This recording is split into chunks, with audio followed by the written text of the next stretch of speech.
Tapestry is a board game for 1 to 5 players that plays in 90 to 120 minutes. And this is the review for it. Jeez.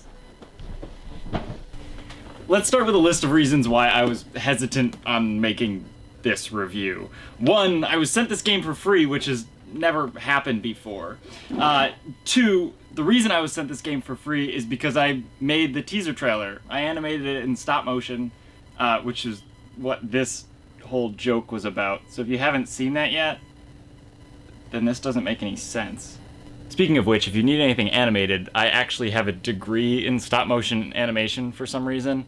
And if you want a board game trailer or a product trailer or anything like that, check the link below to get my commission link if you want to do that. So the first 2 reasons are an obvious bias with getting the game sent to me for free and working with Jamie, which was super fun. But the third reason is that I don't think Tapestry was made for me. The reason I'm making this review now is because I know some people out there are going to absolutely love it. And I want those people to find it.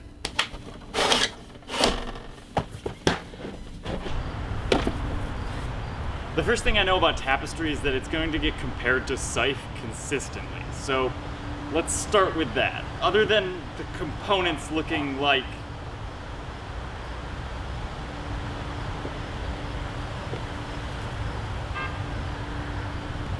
the games are totally different.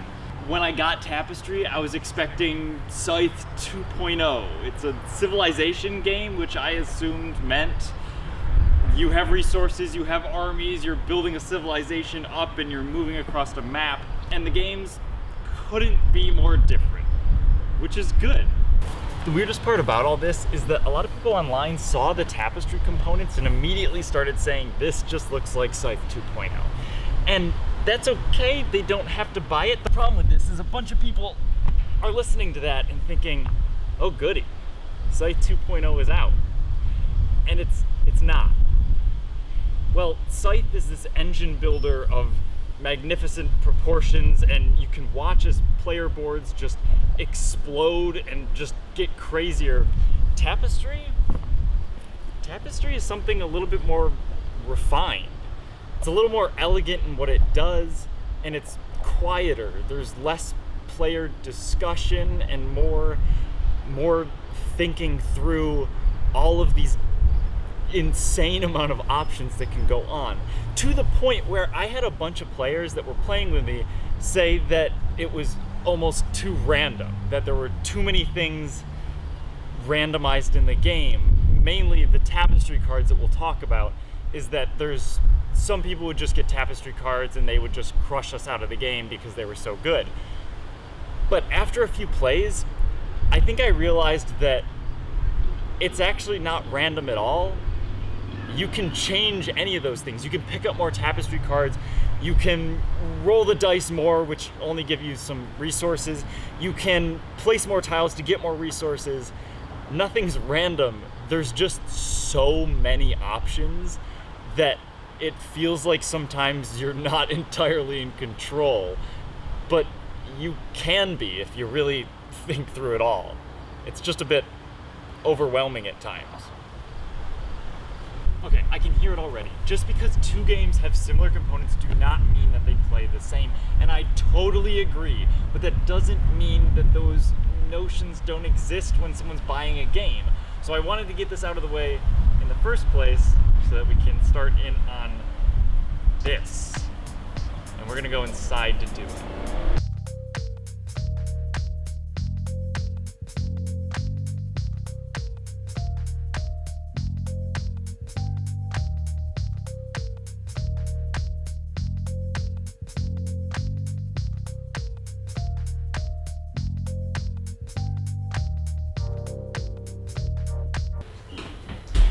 Okay, and as simple as that, Tapestry is completely set up.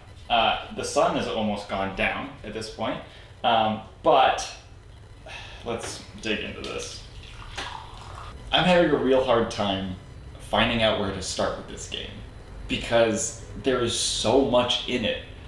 setting it up, it looks like I'm setting up Twilight Imperium or leaving Earth with the amount of things I had to lay out, and I was setting it up for just one board because I can't fit 5 right here. And I guess where we start is with how it looks. First of all, it's gorgeous. It's a Stonemaier game.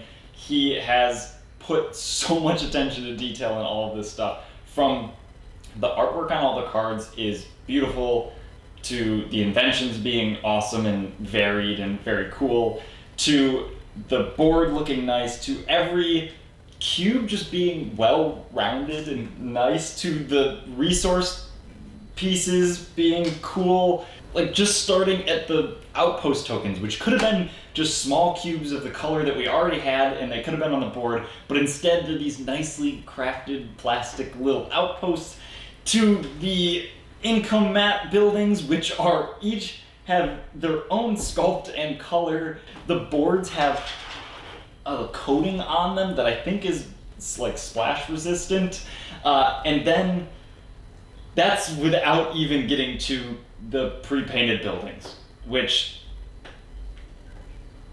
are unnecessary, and I love them.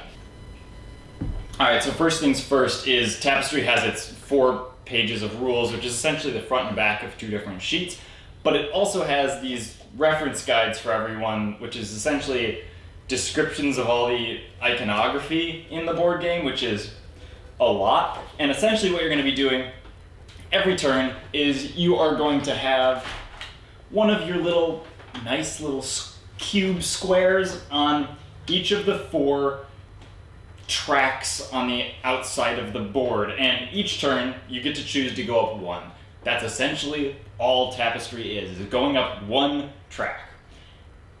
But that's where it gets kind of crazy. Essentially, each track has a theme, so either science, exploration, military, or technology, and when you go up one of those, it will give you some benefit from that part of the board, whether it be exploration, giving you tiles that you can explore into and expand your small little empire, or if it's technology, which will give you tons of different technology cards like canned food or vaccines or the stock market. Then there's military, which lets you expand your empire through conquering other people or other lands, and whenever you conquer someone you get to roll dice and you gain benefits from those. And then there's science, which lets you roll the science die, which essentially whenever you roll it just makes you go up on one of the other tracks for free. And this is where I started seeing possibilities. When you choose to go up one of the tracks, you're only going up 1, but you have to pay resources to do it. And when you go up that track, it's going to give you something.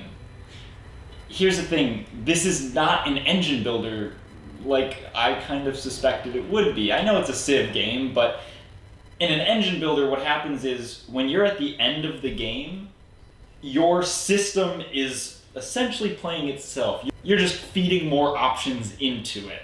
In this game, every turn feels like that mind-breaking decision.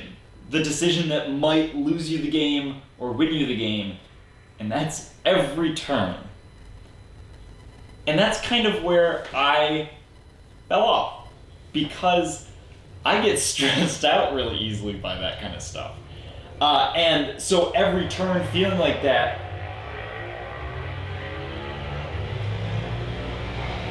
and with every turn feeling like that mind-bending decision of, oh, if I put this there, then next turn I won't be able to have the resources to do this one, and then next turn I won't be able to do this one.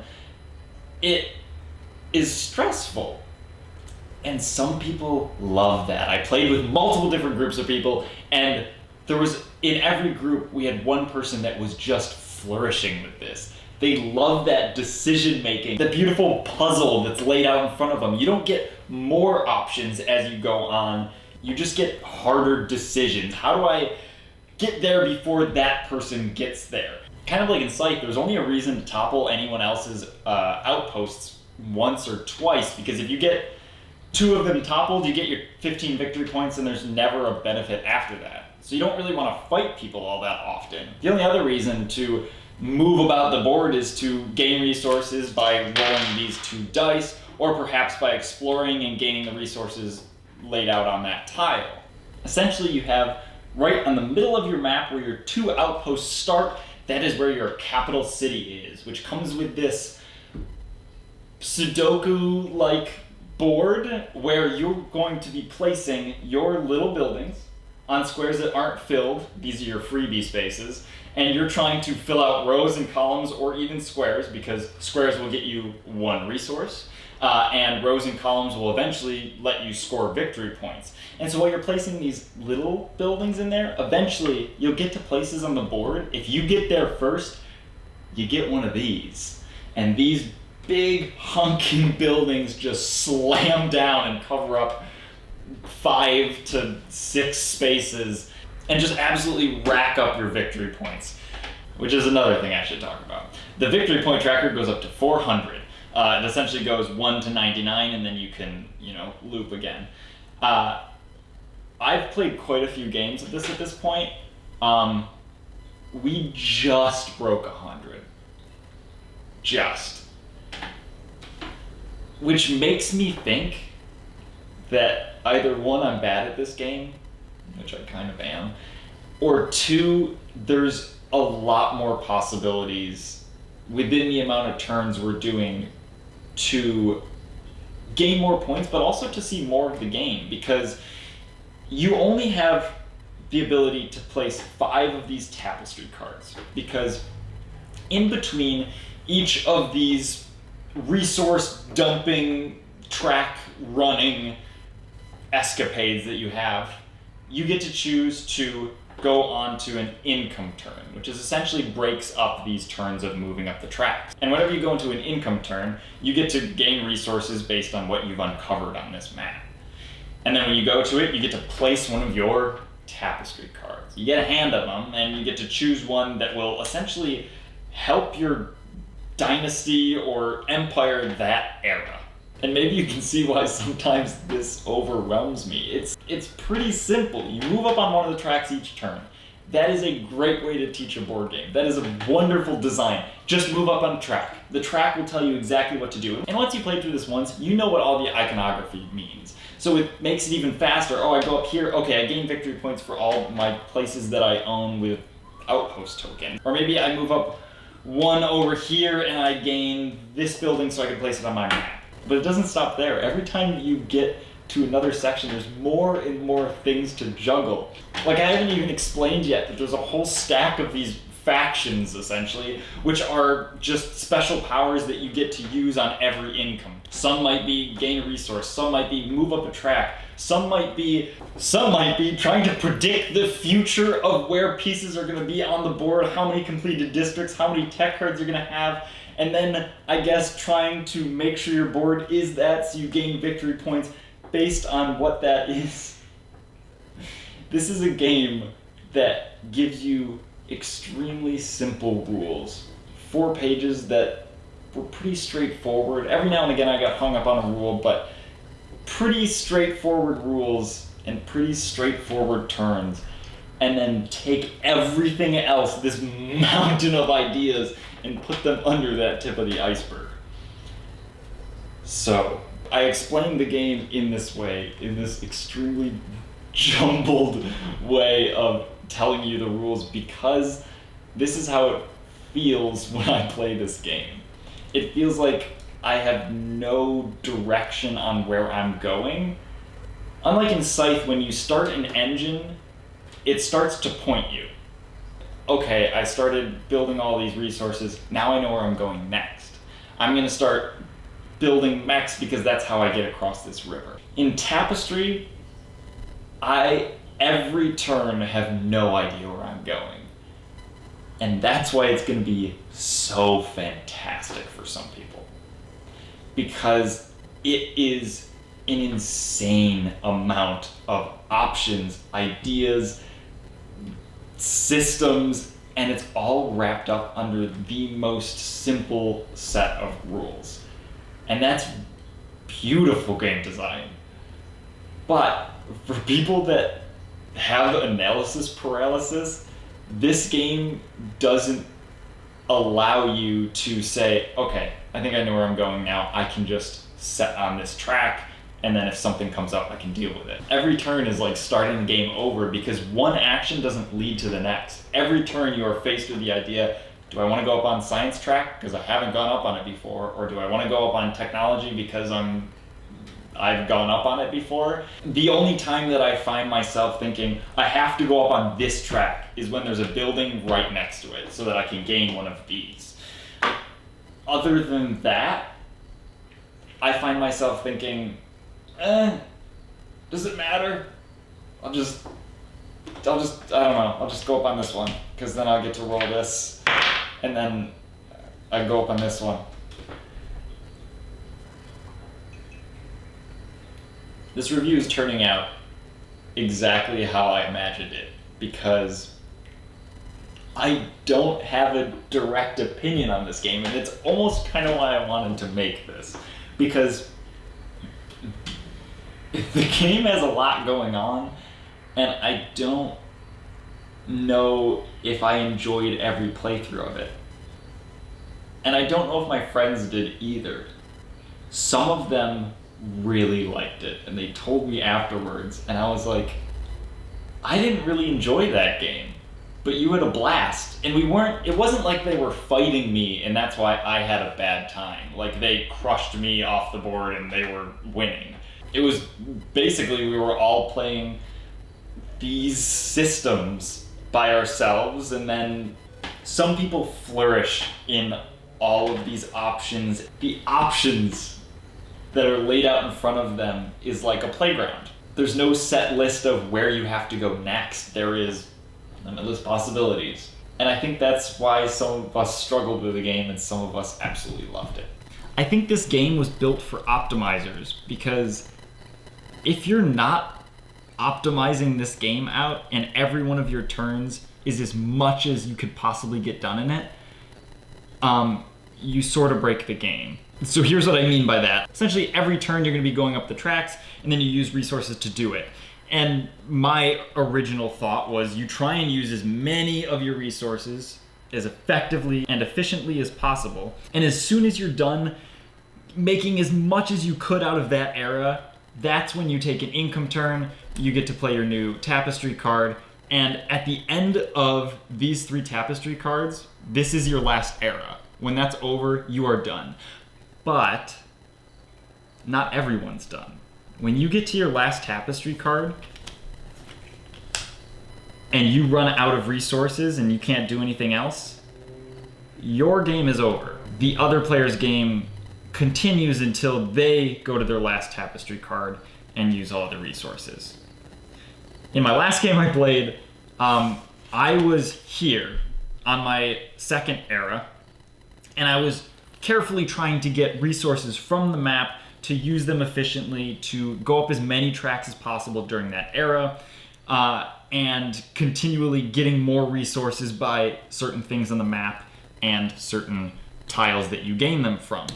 But 2 of my closest friends that I was playing with were barreling ahead, using as many resources as they could each turn so they could get the best options, use the most things, get the most victory points during that turn. And they finished their game, got their total score, and I was here.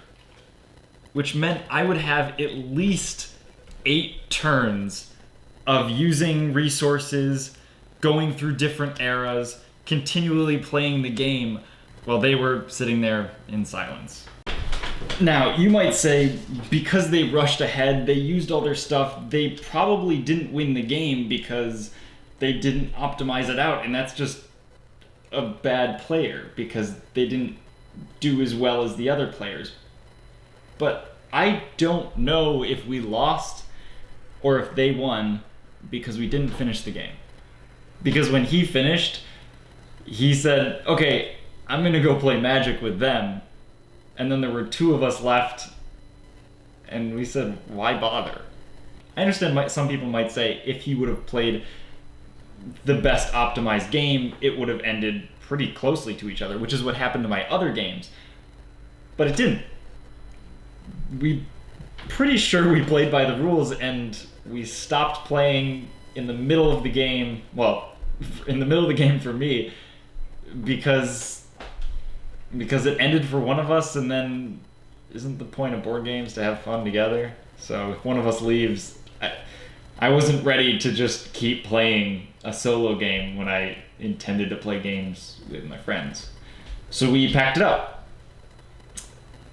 Which is, again, why I think this was built for people that love to optimize a game and really have a beautiful organization of systems going. And if you're just ready for a casual run-along, you might just stop playing. I review games because I love them. You can tell there's not a lot of pessimistic reviews on my channel because I really want to show you what I'm obsessed with, and maybe you'll really get into it too. And so I'm reviewing Tapestry for two very different reasons. One, because the price tag came out and it's about, Jamie said it was going to be his most expensive game yet, and it's at $80 I think on pre-order, and I think $100 at retail, which is not cheap.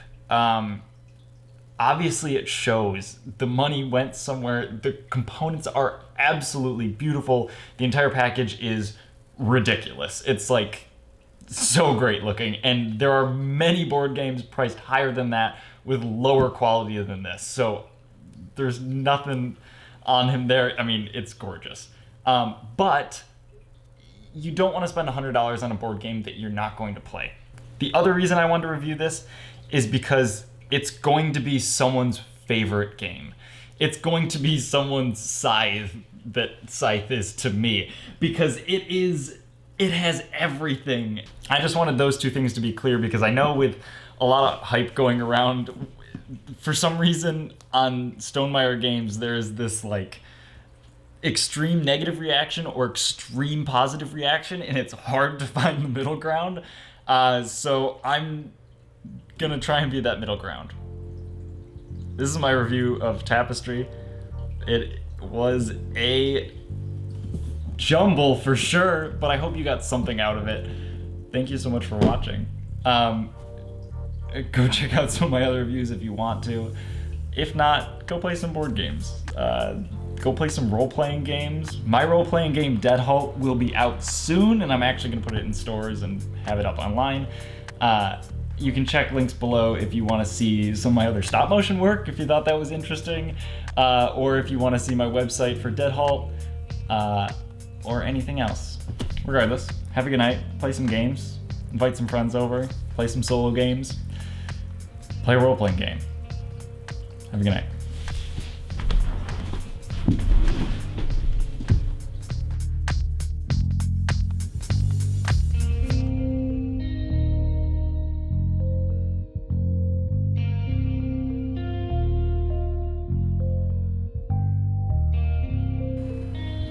The hardest part about this is that I just made a pretty harsh review about this game, and I just want to play it again now. Hey Lee, you want to play Tapestry?